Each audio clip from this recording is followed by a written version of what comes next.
जैसा कि अभी आप लोगों को इस एग्जाम्पल 6 के बारे में बताया कि H3 है वो क्रमन में नहीं है, किंतु H3/A3 है वो क्रमन में है, क्योंकि इसमें दो ही अवयव हैं। दोबारा सुनेंगे कि जो H3 है वह एक क्रमन में ग्रुप नहीं होता है, लेकिन H3/A3 है, इसमें केवल दो ही एलिमेंट्स हैं, इस वजह से यह एक क्रमन में ग्रुप हो जाता है। और H3/A3 जो ग्रुप है वह है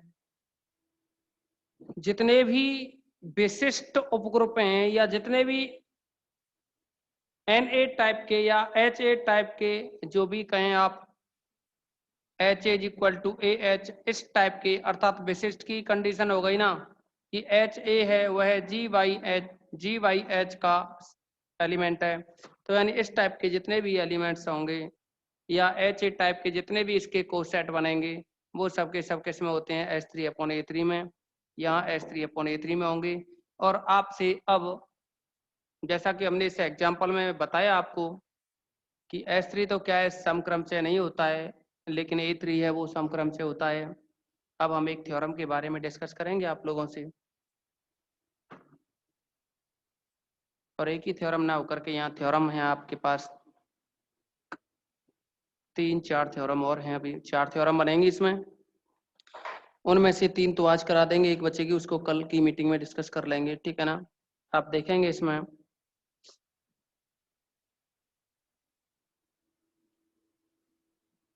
अच्छी है ये थ्योरम। फर्स्ट, एक आबेली ग्रुप का प्रत्येक अवशेष वर्ग एक आबेली ग्रुप का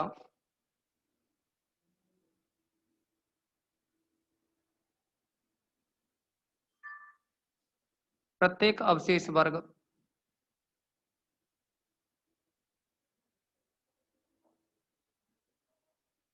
आबेली होता है,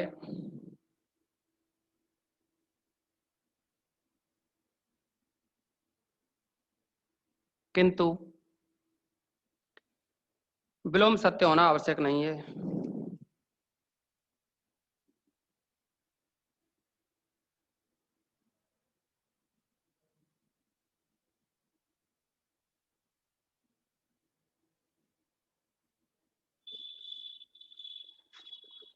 तो इसके लिए अगर हम बात करें, माना कैपिटल N ग्रुप G का एक आबेली ग्रुप है, या ये कहें विशिष्ट है ये N ग्रुप G, माना N आबेली ग्रुप G का, थोड़ा सा चेंज करके लिख रहे हैं, देखिए माना कैपिटल G एक आबेली ग्रुप है तथा capital N normal subgroup of G है। तो आपसे जैसा कहा है कि आबेली ग्रुप का प्रत्येक अवशेष वर्ग आबेली होता है, मतलब इसमें N को हम नॉर्मल लेकर के चल रहे हैं ना, तो ये सिद्ध करवा रहा है जो अवशेष वर्ग बनेगा N का, जो कि G/N से डिनोट करते हैं हम। तो हमसे ये कहा है कि अगर ग्रुप G आबेली है तो सिद्ध करो कि जो G/N जो अवशेष वर्ग बनेगा ये भी आबेली होता है, किंतु विलोम नहीं। विलोम नहीं का मतलब अगर ये आबेली है तो जरूरी नहीं है कि G आबेली हो, ये G आबेली हो ये जरूरी नहीं है, लेकिन G/N है वो आबेली होगा। लेकिन इसका विलोम सिद्ध करने के लिए हमने जैसा कि कहा आपको एग्जाम्पल नंबर जो 3 समझाया था उसको दिमाग में रखना होगा। तो हम यहाँ बात करते हैं जी एक आबेली ग्रुप है तथा N normal subgroup of G है।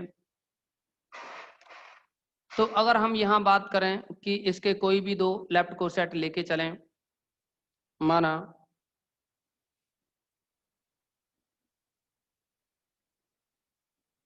अवशेष वर्ग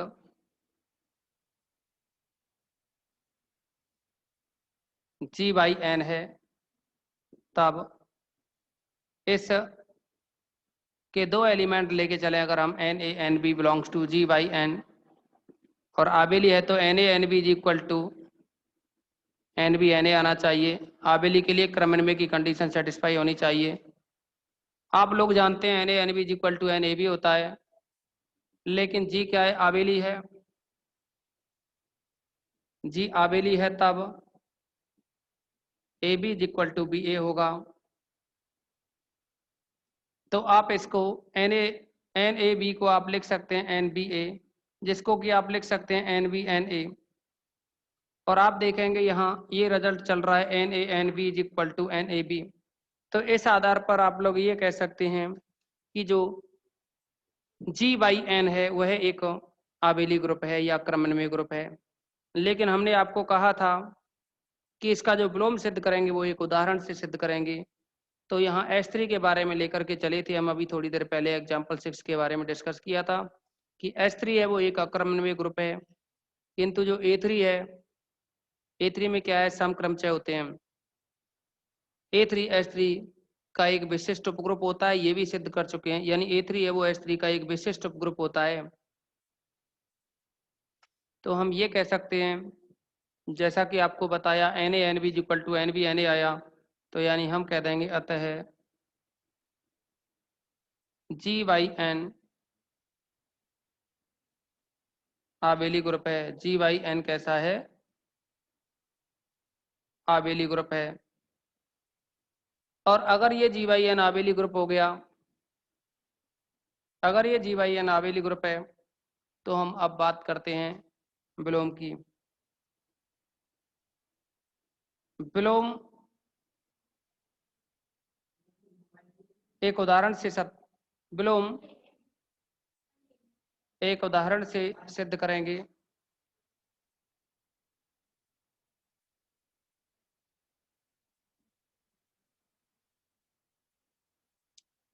और ये उदाहरण कौन सा रहेगा? चूंकि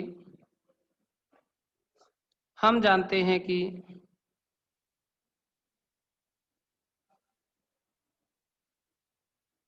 S3 एक अक्रम विनिमय ग्रुप है, ये आपको भी याद रखना होगा।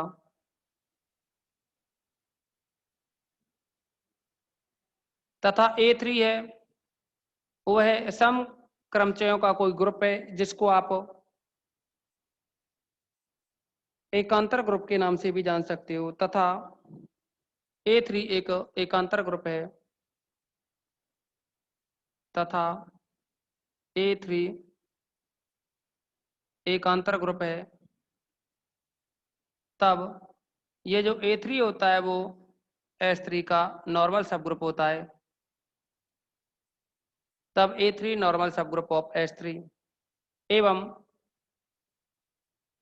S3 अपॉन A3 की बात करें तो वो इसका विभाग ग्रुप हो जाएगा। S3 अपॉन A3 की बात करें वो इसका एक विभाग ग्रुप होगा। और जब ये विभाग ग्रुप होगा तो हम ये कह सकते हैं अतः S3 अपॉन A3 एक विभाग ग्रुप है।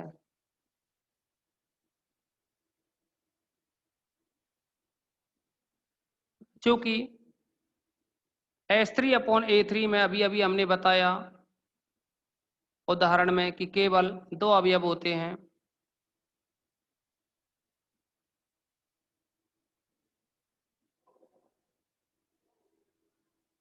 तो दो अवयव वाला जो ग्रुप होता है वह क्रमनिर्णय होता है, इसीलिए यह क्रमनिर्णय है।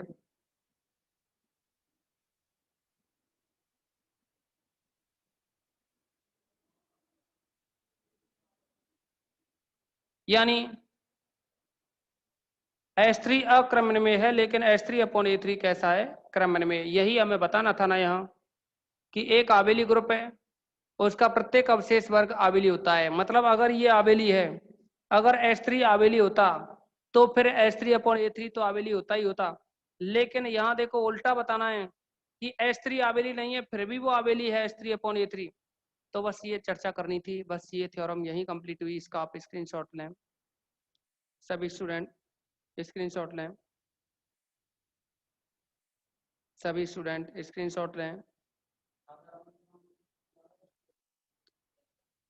अभी इसके साथ ही हम एक और थ्योरम के बारे में डिस्कस करेंगे। ये है थ्योरम नंबर सेकंड।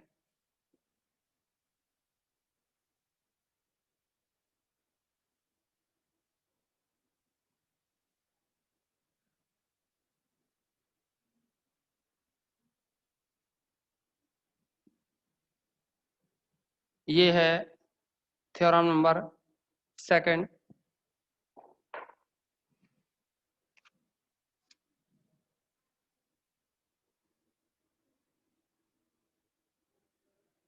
सिद्ध कीजिए चक्रीय ग्रुप का भागफल समूह। देखिए भागफल समूह कहो या विभाग ग्रुप कहो एक ही बात होती है। सिद्ध कीजिए चक्रीय ग्रुप का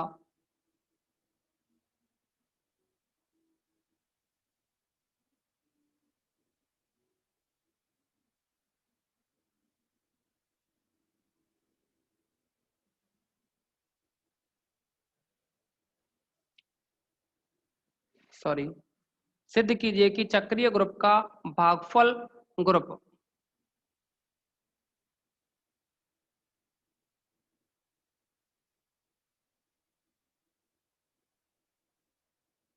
चक्रीय होता है,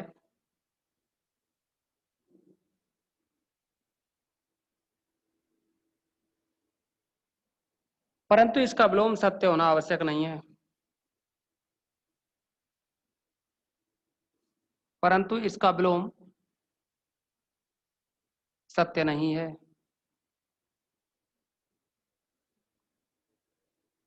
हम क्या करेंगे, कोई चक्रीय ग्रुप लेके चलेंगे। अब क्योंकि कोई भी ग्रुप चक्रीय है तो सिंपल है, उसका कोई ना कोई जनक होगा, और जनक है वो है ए मान लें, और एन उसका कोई भी नॉर्मल सब ग्रुप मान लें।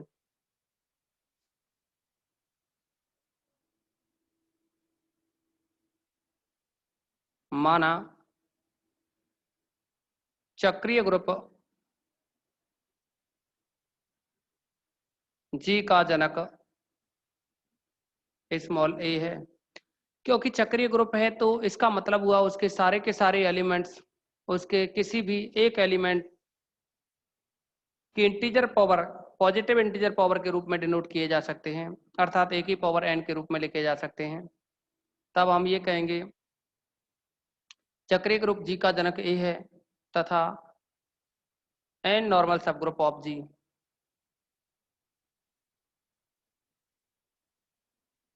N normal subgroup of G है, तो हमें सिद्ध करना है कि जो भागफल ग्रुप होगा ना, यानी जो जी वाई एन बनेगा वह क्या होगा, चक्रीय होगा। हमें सिद्ध करना है कि इसका ये जो जी वाई एन बनेगा वह भी चक्रीय ग्रुप है। सॉल्यूशन में देखेंगे चूंकि जी चक्रीय है, जी चक्रीय ग्रुप है, तब ए पे कितनी भी घात कर दो सारे के सारे अवयव क्या होंगे, जी में ही होंगे। ए पे कितनी भी पावर करते जाओ सभी के सभी एलिमेंट्स किस में होंगे, जी में होंगे। और यानी ए की power N belongs to capital G इस टाइप से होगा। तो आप एन ए की बात करें, अब यहाँ जो एन है और ये जो ए एन है वो जी का एलिमेंट है, तो एन ए एन इसको आप लिख सकते हो एन, यहाँ लिख सकते हो या तो संक्रिया लिख दो ए स्टार ए स्टार ए स्टार इस तरह से, और ये आएगा एन बार। और एन बार आएगा तो आपको पता है एन ए की पावर एन को आप लिख सकते हो N A N A N A N time. तो इसको लिखा जाए। और दूसरी बात देखिए यहाँ, या तो एक और स्टेप बढ़ा लो आप, ये कहें अतः एन ए एन है ना, एन तो एन में है ही, ए एन है वो जी में है, तो यहाँ अब ये कह सकते हैं कि ये जी वाई एन में होगा। इसको लिख सकते हैं जी ए एन को लिखोगे ए एन टाइम, ये भी जी वाई एन में होगा। इसको आप लिख सकते हो अलग अलग किया जाए तो ये N A into N A into N A, और ये रहेगा एन बार, ये भी जी वाई एन में बिलोंग करेगा। इसको आप लिख सकते हो एन ए की पावर एन, तो ये भी जी बाई एन में बिलोंग करेगा। तो हम ये कह सकते हैं एन ए टाइप के जितने भी एलिमेंट्स होंगे वो सभी के सभी एलिमेंट जी बाई एन में हैं। तो ये कहा जा सकता है कि ये जो G/N है वह एक चक्रीय ग्रुप है।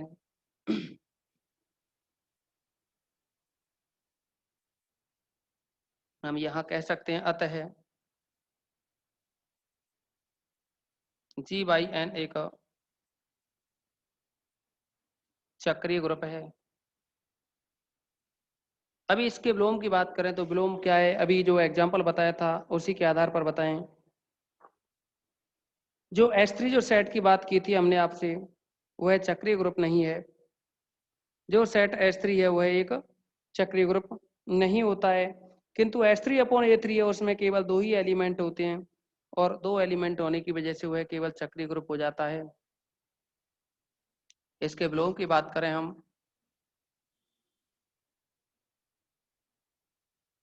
हम जानते हैं कि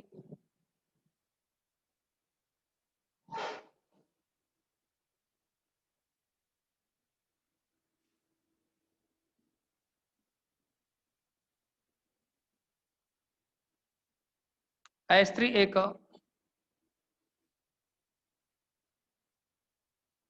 चक्रीय ग्रुप नहीं है, किंतु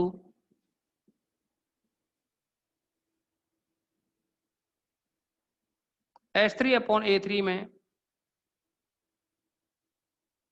केवल 2 अवयव हैं।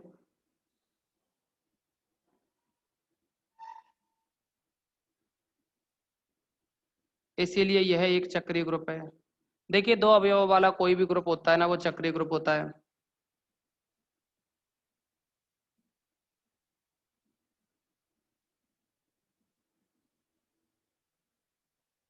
आप लोग इसका स्क्रीनशॉट लेंगे, आप सभी इसका स्क्रीनशॉट लें।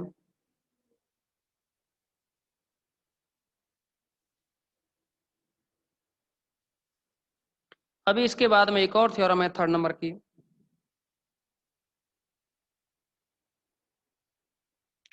उसके बारे में अगर हम डिस्कस करें।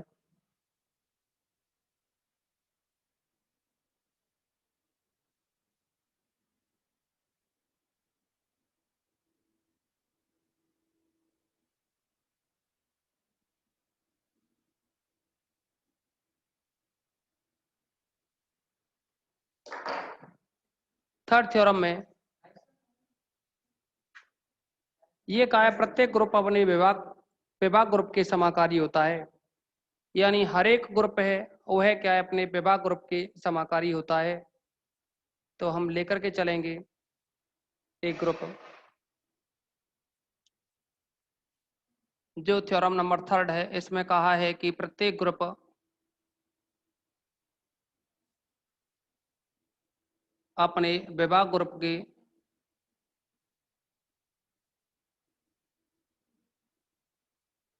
समाकारी होता है।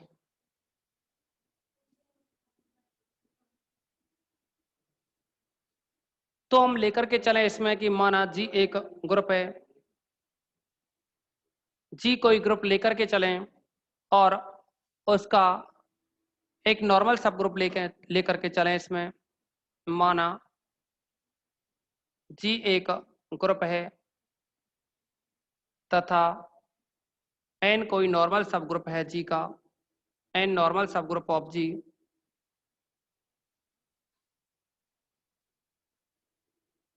एवं एफ। देखिए कहा है कि प्रत्येक ग्रुप, यानी ग्रुप मान लिया हमने जी अपने विभाग ग्रुप के, तो अभी एन नॉर्मल बताया है जी का, तो विभाग क्या होगा, एवं G/N एक विभाग ग्रुप है।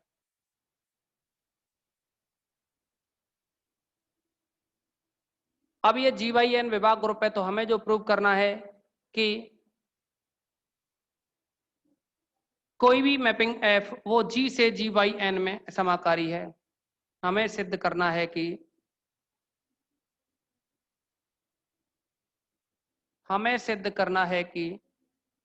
एक मैपिंग F जो कि G से G/N में है, G to G/N समाकारी है। और आप लोग जानते हैं समाकारिता के लिए, तो समाकारिता के लिए कंडीशन होती है F(AB) = F(A) F(B). ये एक कंडीशन होती है समाकारिता के लिए। तो इस कंडीशन के आधार पर अगर हम चर्चा करें तो यहाँ एक फंक्शन डिफाइन करना होगा, माना एक फलन एफ जो फलन है, देखिए यहाँ पहला एलिमेंट जी का होना चाहिए, तो ए एलिमेंट अगर जी का लिया है तो जो इसकी इमेज बनेगी वह है जी बाई एन में होना चाहिए। जी बाई एन का जो एलिमेंट होगा वो आप जानते हैं, अगर ए एलिमेंट जी का है तो इसमें बनेगा एन ए, क्योंकि एन तो अपना है ही, और जो ए एलिमेंट है वो ऊपर जो जी है उसका एलिमेंट होगा, लिख सकते हैं for all A belongs to G. अभी ये F of A is equal to N A type का हो गया, तो समाकारी सिद्ध करने के लिए हम कोई भी दो एलिमेंट लेके चलेंगे। एफ ऑफ ए बी जो है, जो कि जी एक ग्रुप है, जी आपके लिए क्या दे रखा है, ग्रुप है, तब ए जी का एलिमेंट हो और बी जी का एलिमेंट हो तो क्लोजर प्रॉपर्टी से ए बी बिलोंग्स टू जी। समृद्धता के नियम से अगर ए जी का एलिमेंट है, बी है वो भी जी का एलिमेंट है, तो ए बी है वो भी जी का एलिमेंट होगा। अतः अब देखेंगे आप लोग यहाँ कि ए बी जी का एलिमेंट आ गया, तो हमें जो प्रूव करना है वो F of A B is equal to F of B लाना है। तो यहाँ एफ ऑफ ए बी लेकर के चलें। अगर एफ ऑफ ए बी लेके चलें तो देखो जो फलन डिफाइन किया है वो एफ ऑफ ए बराबर एन ए है, तो यहाँ हो जाएगा ये एन ए बी, और एन ए बी को आपने लिखा है एन ए एन बी लिखते हैं, एन ए बी को आप लिखोगे N A into N B, लेकिन यहाँ N A into N B है और आपने फलन डिफाइन कर रखा है, तो उस फलन के अकॉर्डिंग देखेंगे कि N A is equal to F of A, तो एन ए की वैल्यू एफ ऑफ ए लिख सकते हैं, और अगर एक ही जगह वी हो जाए तो यहाँ एन बी होगा और उसको आप एफ ऑफ बी लिख सकते हैं। यानी ये बन जाएगा इस फंक्शन के अकॉर्डिंग कि N A is equal to F of A, तो ये एफ ऑफ ए टाइप का, और एन बी की जगह लिख दोगे आप, अगर एक ही जगह बी हो जाए तो ये एफ ऑफ बी टाइप का। तो ये रहा F of A B is equal to F of A F of B, तो यही आपकी समाकर्ता की कंडीशन होती है। तो इस आधार पर हम कह सकते हैं कि अतः F G to G by N समाकारी है, अर्थात ये कह सकते हैं कि प्रत्येक ग्रुप अपने विभाग ग्रुप की समाकारी होता है, अर्थात प्रत्येक ग्रुप अपने विभाग ग्रुप के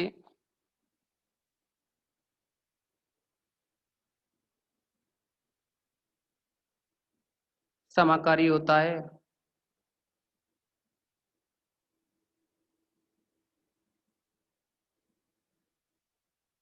किसी को कोई भी डाउट्स हो तो कमेंट्स में बता दीजिएगा। किसी भी स्टूडेंट को कोई प्रॉब्लम हो तो कमेंट्स में बताएं, और नहीं है तो स्क्रीनशॉट लें।